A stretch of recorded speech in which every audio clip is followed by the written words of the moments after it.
దేవుడు మనకు కూడా మంచి పేరునిచ్చాడు, కానీ ఆ పేరుని కాపాడుకోవాల్సిన బాధ్యత ఎవరిది? మనదే. చాలా ప్రాముఖ్యము. మీ సాక్ష్యంను మీరు జాగ్రత్తగా కాపాడుకోవాలి.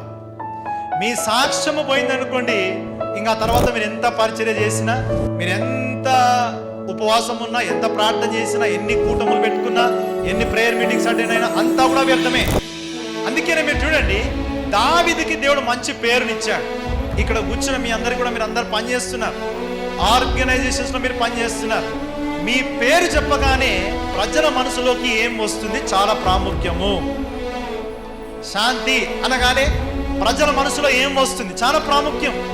దావీదుకి దేవుడు ఏమిచ్చాడంటే మంచి పేరునిచ్చాడు. మీరు చూడండి, సామెతలో కనుక మనం చూస్తే, మీరు చూడండి, ఒక పేరు సంపాదించుకోవడం ఎంత కష్టమో ఆ పేరుని పోగొట్టుకోవడం అంత సులభము. ఒక పేరు సంపాదించుకోవడం ఒక 20 సంవత్సరాలు పట్టొచ్చు, కానీ ఆ పేరు పాడు చేసుకోవడం 20 సెకండ్లో మీ పేరు పాడైపోయే అవకాశం ఉంటుంది. అయితే దావీదుకి దేవుడు ఏమిచ్చాడంటే మంచి పేరునిచ్చాడు.